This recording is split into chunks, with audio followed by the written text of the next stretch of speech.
after. Oh, you wanted to say something? But the bet is gonna go dead on us. Next up is Bow and Johnny. I don't like when you do that. Let me have my last thought. We gonna get cut off. It's okay. Then change the battery and we. Not tonight, no.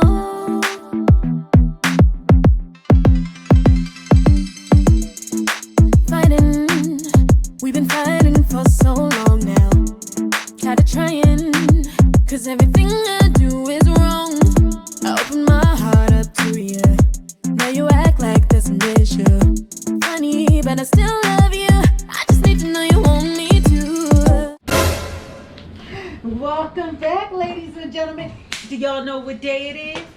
It is review of Married at First Sight, season 13, episode 4, and it is called One Day Down and a Lifetime to Go. Y'all already know what kind it is. I got that RealNesters shirt on today. No. I am Crystal RealNester. Make sure you guys just Google at RealNesters. You know how to do. That's all we gotta check say. us out. We We everywhere. ain't gotta say go to no website. We just say Google at RealNesters. Yeah, baby. But let's get into it. Let's get into it. Start this off. Let me start it off. Let me start. So, ladies and gentlemen, everybody is married. They have returned to their rooms. And so y'all know what this is. This is all about seeing what their connection is once all the people disappear. Except for the producers in the background. But anyway, they all in their room. The women and men are both getting undressed. And it is good so far. Everybody seems pleased. Nobody's really in a non-attractive way. I mean, Brett and Ryan has a little issue with, like, they're not each other's normal attraction thing, but it's not in a bad way. Like, they're not like, oh, like, extreme about it. They actually are feeling the fact that the experts found somebody who they are attracted to, but not their normal attraction. Yeah. Both of them feel that way. They had this discussion with their families. So, you want to jump into it? That's the intro. That's it. What's the name of the one that just told about the father? We want to go to Gil and Mirla? Mirla, yeah. Gil and Mirla. So they back at the hotel room, and they getting comfortable. And he asked Mirla, well, how did he even start to get to the point? He asked her about her dad. He noticed her dad wasn't at the wedding, so he asked her about her dad. Still my turn. I know. And then they found out that both of their fathers were killed in some kind of tragic way. And she asked him, what happened, and then he explained to her. We're not going to spoil it for you guys. You got to make sure you watch. Watch that video. He explained to her what happened to his father, how he got killed, and then he asked her, well, what happened to your father? He said, I'm not ready to discuss that right now. Well, wait a minute. First she said, I talk about it all the time, but I'm not ready to discuss that right now. That didn't make sense either. I talk about it all the time, but I'm not ready. He just shared. You just asked him, and he just shared. And then, what was the other little smart thing? He said, do you want me to give you a foot rub before you go to sleep? I don't think that's going to happen. So it's already vibes there that this ain't going to work out. Her attitude is going to kick in the overdrive. Well, between the attitude and him not wanting to go on the expense, spend money. It's gonna be like bam. It's gonna be a wreck. You guys, I do believe that she's being a bit difficult. I love that people say on the camera one thing and then their actions. This is one thing I love about watching this show, because people always say, oh, I'm easy, or I'm this and I'm that. But their interpretation versus what they actually do are totally different. So with her, she's like, oh, I'm ready to be married. She's so laid back and so chill. But at the end of the day, she really isn't. She's fairly mean already. They haven't even spent but a couple of hours together. And she said, she's very clear. We're strangers. Yeah. And we've known from Married at First Sight history, when you're stuck on the fact that we're strangers versus I married the stranger. And I love how Karen and Miles went into you're my stranger. You know what I mean? But either way, these guys are, you know, she's just pretty mean. And you guys can comment down below. Y'all, I'm telling y'all over time of watching this, y'all will see what I'm saying. Like, she doesn't have to be as difficult as she's being, and he's being very polite and honest with her. Next couple. It's good. We gonna keep it going? Yes, sir. Jose. Our peoples, Jose and Rachel. Yeah, is Rachel? Yeah, Jose and Rachel. Yes. Jose and Rachel. So those. She keeps staring at him. No, that's red hair. You thinking about Brett? Oh, okay. Jose and Rachel bow tie and makeup. She the one that said she had the tramp stamp. Yes. Okay. So Jose and Rachel, both of them really happen with them. Yeah, both of them are, but they're comfortable. That, to me, that's a good sign. They're not drunk comfortable. I will say for this season so far, nobody's hit their room drunk. Nobody's drunk. Everybody seems to be. Everybody already? Yes. Okay. Everybody seems to be clear and in their right mind. So those two are attracted to each other. She doesn't say it as much. She keeps making like he's an average guy type of comment. But he's really infatuated with her. He thinks she's absolutely beautiful. And those two are getting along well. They went to sleep with some smooches. Oh, yeah. And then the last couple. That was just number 2. Oh, so we did the third one. Yeah, you didn't do Brett. Let's do Brett and... Well, ain't nothing really happened with nobody else, though. Brett and Brian. Brett seems to be a little bit uncomfortable, which is the redhead. Yeah, she seems to be a little bit uncomfortable. She keeps staring. And I think she's just in a bit of shock that he's kind of a country boy. But he's a country city boy. If you've heard his background, he's a country city boy put together. He's versatile, but she's very focused on the countryside. And he actually is very attracted to her. He asked her for a little smoochy smooch, and he let her know that their thing would be stealing kisses from each other. So I thought that was pretty cool and cute to end the night with. So they were a little smooch, but not a lot of smoochy smooch, just a little smooch. And then finally, our couple that we, Michaela and Zach, our couple that we feel are gonna get busy tonight. He finally saw her with her clothes, wedding dress off, and he said, "I didn't know you had all that junk in that trunk." Basically, that's a good thing, cause that means he liked it without just going off the body like Chris did. Yeah. You know, I don't like your face, but you got a big rump shaker, so that's Chris did. Well, and he also said to her, he was like, "Oh, you're beautiful." You know, after she came out the bathroom and her makeup was off. So far, experts, thumbs up. And I think from this point on, the couples have to work on the relationship. The experts did their part. They got the physical parts right. They got the mishy-match stuff right. Now, let's see what happens next. Let's get into it. Okay. Yes, sir. We are back. We are back. Anyway, yeah, you pop it off first, pop it. I got a little bit of notes right here. Who you so going to first? Now, let's go to Mirla and Gil, since I got them at the top. This is his favorite couple, you guys. Mirla and Gil. He always starts with the first. So, they were doing some more talking. Basically, this when everybody woke up this morning. They headed to brunches. Gil asked Mirla, I told you about my father. I know you were tired, so I didn't take it any kind of way, which means he did take it some kind of way. True. But she finally told her story. Like I said, we're not going to spoil it for you, gotta watch it. But she told what happened to her father.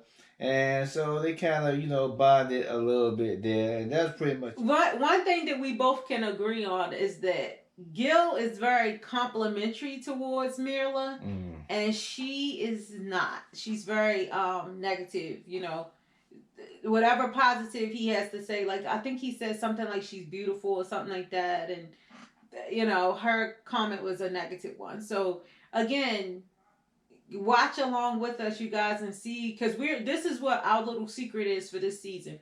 We're gonna look for when the couples change towards each other, and that defining moment that changed it around. Because we've seen some of the trailers or previews. Mm-hmm. So we just trying to see what was the defining moment or thing that flipped that switch into ones we know is going to flip. Okay. So next couple, please. Michaela and Zach. Yes, Michaela and Zach. The conversation at the table, you explained it better than me. Okay, so they woke up snuggly. He said he got to get used to that. And then they had a breakfast together before brunch. And they talked about, basically they were trying to get to know each other. I thought it was a great relationship conversation for new couples. And so she says that she's possessive. She's not jealous, but she's possessive. He said he's not really jealous, but he realized maybe he should be more. But he said he likes possessive because that means that she cares. So we were trying to figure out if her possessiveness is a bad thing in their relationship. Was that the only thing you wanted to touch bases on that? Well, the way I saw it, the way she talked and she looked, it looked like one of the movies you see that she said, oh, I'm not crazy. You know, I just, when something is mine, oh yeah, she it's did mine. say that. That is what so she that's said. like one of the movies where Mama Dearest type of thing, where she says she ain't a fatal attraction, but she sounded like a fatal attraction. Yeah, that's what I got from it. So we gonna see. And then next, what you gonna have to? Bao and Johnny. Oh, so you guys, we learned something really cute about these two. How about they still had each other's numbers saved in their phone from over 15 years ago? And the most insane part about it is that... It wasn't that long. Yeah. 15 years? Yeah, I think that... Yeah, it was like 10 or 15 years. It was whenever they were in college. Yeah. So... They're not that old. I thought that was a really cute thing, and the more Like 35, 36 years interesting. They all 35. Yeah. The more interesting thing is, Bao said that Johnny ghosted her their last conversation. So that was pretty interesting. She was like, oh, he ghosted me. So they're pretty funny, cute together. And then who was next, babe? Ryan and Brett. Ryan and Brett. Okay, so Ryan and Brett. Ryan met with Brett's. We gonna call Brett's. Ryan met with. Wait a minute. Well, he met with two of Brett's family members, and it was the mother and the brother. I don't know if the girl was the sister or the sister-in-law. He's supposed to be pretty much asking them questions to find out about Brett, but the mother was doing asking him all the questions. He was like Sub-Zero. He was cold. Yeah, he's been an introvert. He's been like that the same way. He's like real stiff and only responds when you ask him a question. When you interact with him, he doesn't like initiate anything. Well, he's a strong introvert, and I got that mixed up. Ryan met with Brett's parents, and he was blown away by her red hair. Her mom is a natural redhead. So, well, she's a brunette. I'm wrong. She's a brunette. But either way, that conversation is very dry. They ain't have much recording on that. But Brett with his parents, which was with his mother and his brother, they were all very talkative. They seemed to get along. The mother was quiet, but the brother seemed to really like her and think that she's going to be good for him. And he encouraged her to be her normal, happy self, outgoing self. And as time go along, he will open up towards her because right now he's going to be in shop mode, which I think is the best information and best advice that, a family meeting somebody new can give, because a lot of them focus just on the negative for some reason of the partner versus focusing on what can help them get along in their relationship better. Yeah. The other part was, Jose and Rachel. That's the last one. Jose and Rachel met each other's people. Rachel met Jose's parents. So one of the questions they asked her was, what did she think their first argument was going to be? Which I thought was interesting because them two in the room, posed that same question to each other. And, you know, Jose basically said, we know it's going to come, but the thing is to, you know, work through it and get over it. Mm-hmm. And they stressed the to first her. argument you talk about. Yes. And they stressed to her that he's super huge on finance and organization. And both of those are not her strong points. Yep. He's real frugal. Yeah, but she was excited about the financial part. I don't know if she's excited about the OCD.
So Ryan and Brett,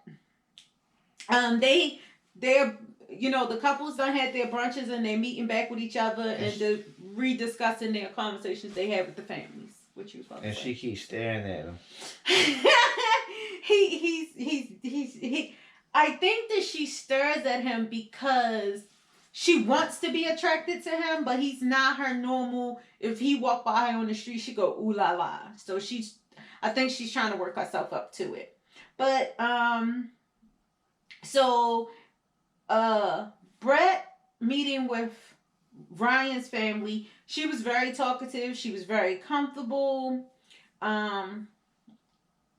Them actions, wait a minute, is that them?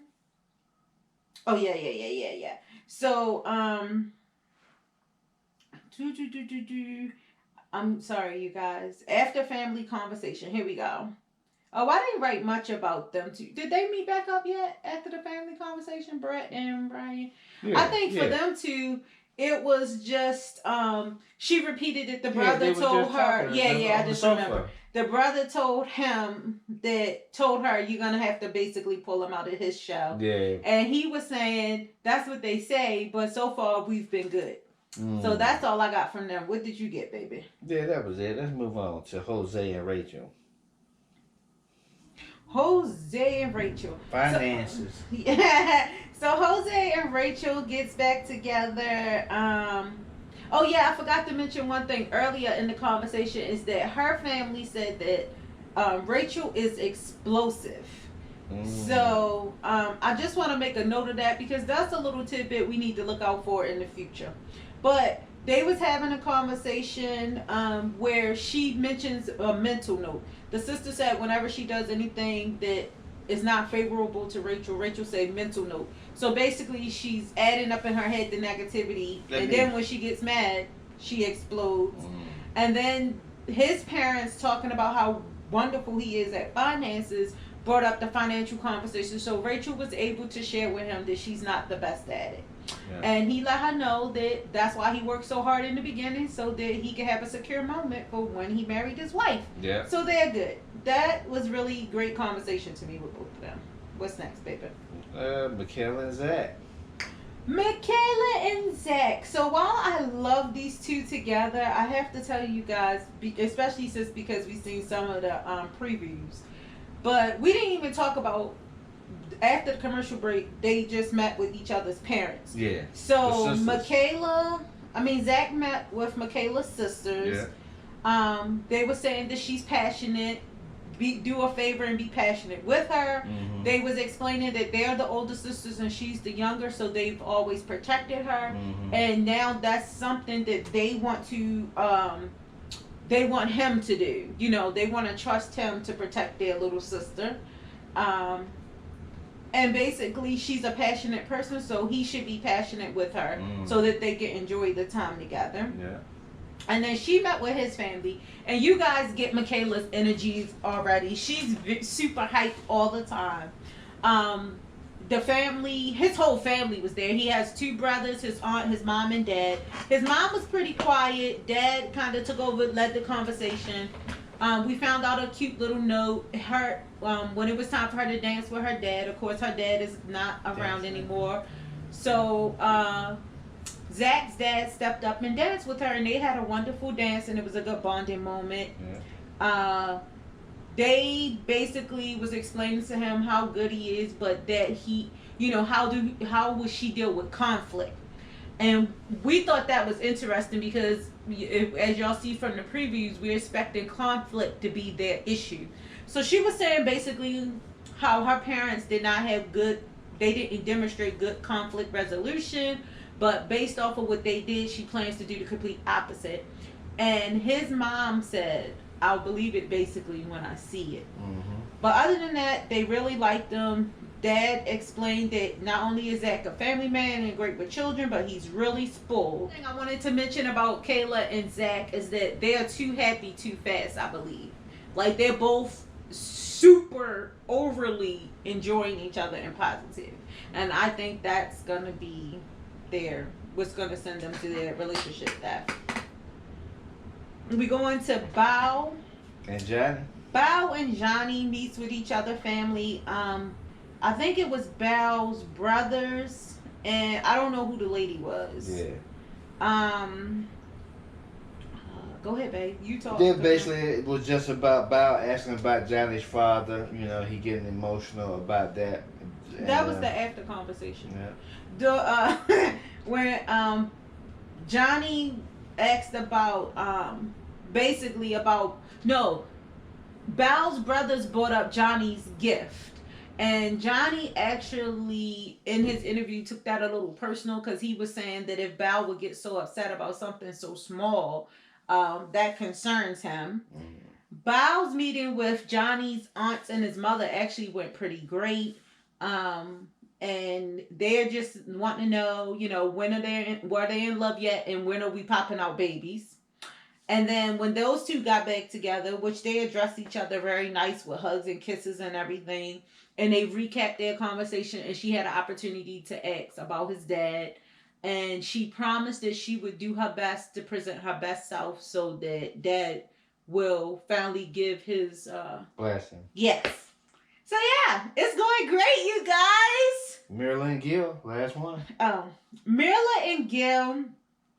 Oh, they are always the tricky ones. So, Gil met with Mirla's brother, and I guess I don't know if the other guy is her brother, her best friend. I don't know who the third guy was. He didn't really do any talking. He was just there staring. Basically, they were saying she's a self-made woman. She really don't need a guy. But, and she got all her money taken care of because they asked him what was one of his red flags, and he said the money thing. Yeah.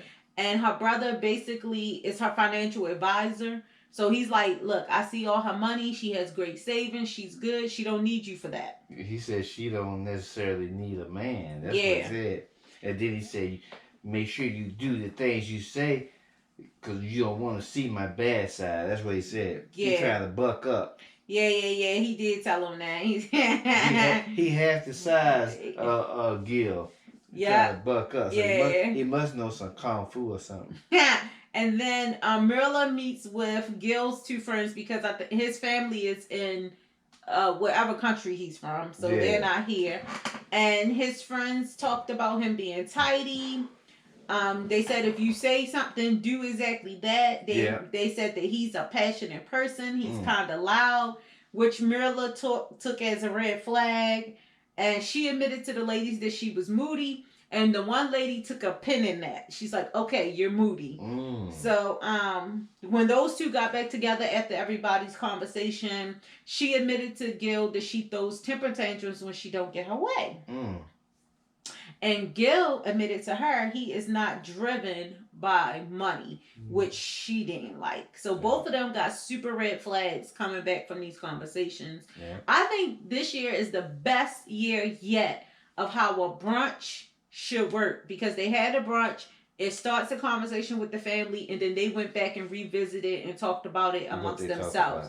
Yeah, I think this was the best one yet, and we'll be back because it's not over. Boom. All right, you ladies and gentlemen, we are wrapping this up. Well, you always gotta be the one to talk. No, I did let you start. talk when I'm over there, so I don't make it back to your chair. Somebody is from the show is rubbing off on him. Anyway, ladies and gentlemen, we are back to wrap this thing up. Setting the scene for y'all. Everybody's packed. They done traveled. They at their hotel. They are unpacking. They are headed to bed. So I thought they was headed to Miami for the honeymoon. They already there. Oh yeah. All right, I'm starting. Since he liked to shush me, I'll start, and then that way he could tidy up at the end. So I'm going to start with Mirla and Gil, because that's who's at the top of my list. Yeah, Bushy. Yes, my girl Mirla. I'm not even going to say she's my girl. She's just too much. She's not trying to be So, no, she's not. They was getting ready for the honeymoon, and she was kind of complaining. They gave them a gift basket with little goodies, and while they're trying on stuff, she couldn't wear the hat because she had a bun. Why did he have a wedding mask and she didn't? And he's like, well, it's in your hand. And then she... Don't match my eyebrows. Oh, no, it was a sleeping mask. And, you know, she said, oh, I don't care that I have it. I can't wear it anyway because I can't put it on my eyelashes. So he was kind of looking. So to fast forward a little bit, they get to the honeymoon suite, and she's basically saying it's an old folks home is what she's calling it. She's complaining about all the things that is missing. Knowing that the show set it up and it's free. And he's actually, at this point, remember how we talked about picking out the finding moments? Yeah. I think at this point he's realizing she's a little bit of a negative Nancy. She's complaining a lot, just really negative. And so he was telling her, like, if their chemistry wasn't so strong, he don't know if things would be going as smooth. He's already said that. They already said about him, he's going to say what he mean and mean what he say.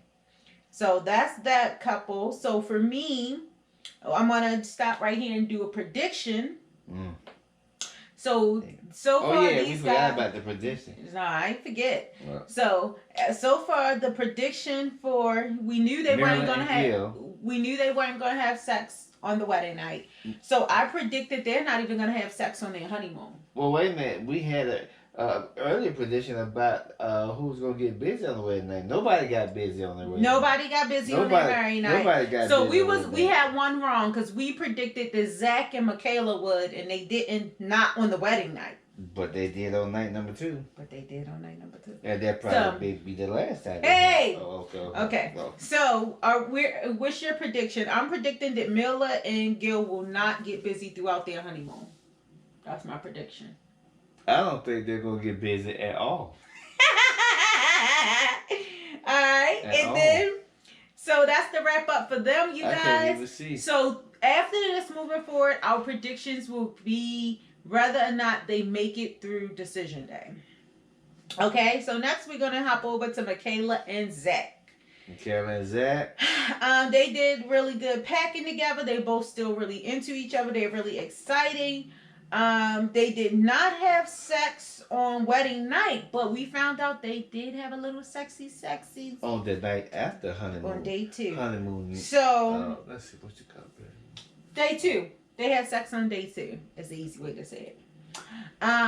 Do we think that these guys are going to be getting busy throughout the honeymoon? Yes. Because they've already gotten started. What's your prediction, little baby? We'll see. So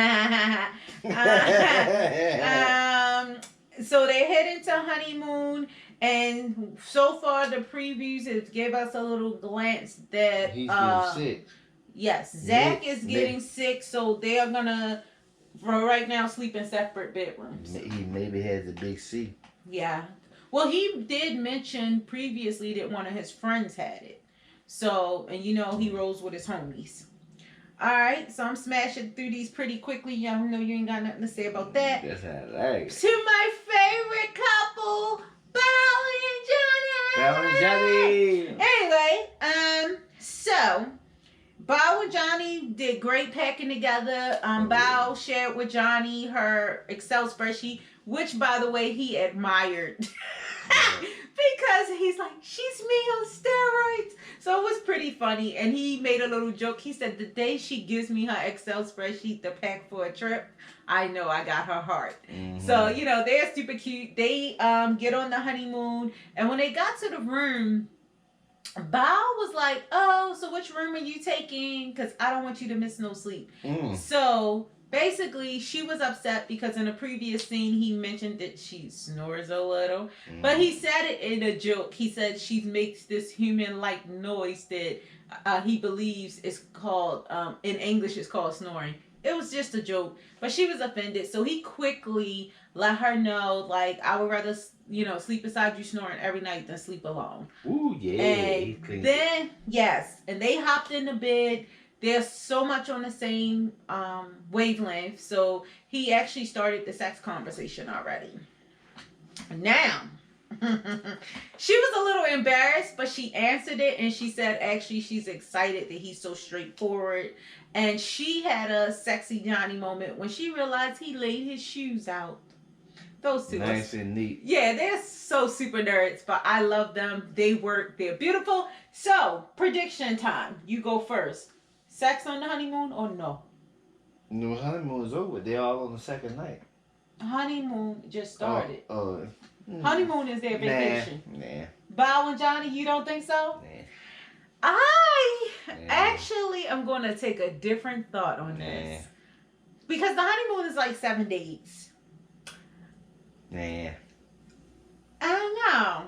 Because she, you know, he's bringing out another side. I'm going to predict yes. I'm going to be a wild card. I'm going to say, I said no at first, but I'm going to change it. See, what you say on the honeymoon, yes. To me, the honeymoon is like, there was only one night. No, the honeymoon is the whole time they're on vacation. When you say how they're going to have sex on the honeymoon, you talk about the whole 7 days. Period. Yes. Okay, well, I'm going to look at it like that. Yeah. But I'm thinking just, it's only one night that's a honeymoon. No. Only one night. The honeymoon is the vacation you take after you get married. Oh, okay.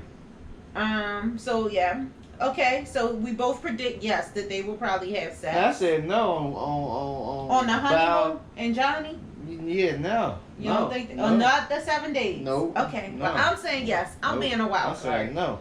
So on to Brett and Brian. So what we have learned is that Brett has a fear of planes, and while Ryan might have been very comforting to her, he did not like the experience. Go ahead. I do think they will get busy within the 7 days, even though the previews kind of make it look like it's done. But remember, she was talking all that stuff before they even got married. That I'm ready. Yeah. I ain't there with nobody. So I do think they will get busy. You know, it is possible because he's already like he likes to kiss her. Yeah. He said he's a sexual being. Yeah, they're gonna get. She might like wait 4 days. Again, like these two I still call the wild card. I still ain't got a good beat on them yet. They kind of up and down. I can tell he's attracted to her. Her attraction to him though is kind of shaky. She might not like him. Yeah, it's kind of shaky. So I'm gonna be the wild card here. I'm gonna say the opposite of almost everything he says. I'm gonna say those two are not, unless she gets drunk. That's my answer. Yeah, if she gets drunk, then they will. Oh, so the other thing I wanted to mention about Brett and Brian is that you guys watch it and comment down below and let me know if y'all catch this. But Brett interviews sound very iffy about Ryan. But when she's in front of him, it seems like she's very assuring that their marriage is going to work. Yeah. That's the feel I got off of her so far. And I don't like it. Because you know, you got to be 100% honest. You know, it sounds like she's pointing out to the cameras all the flaws.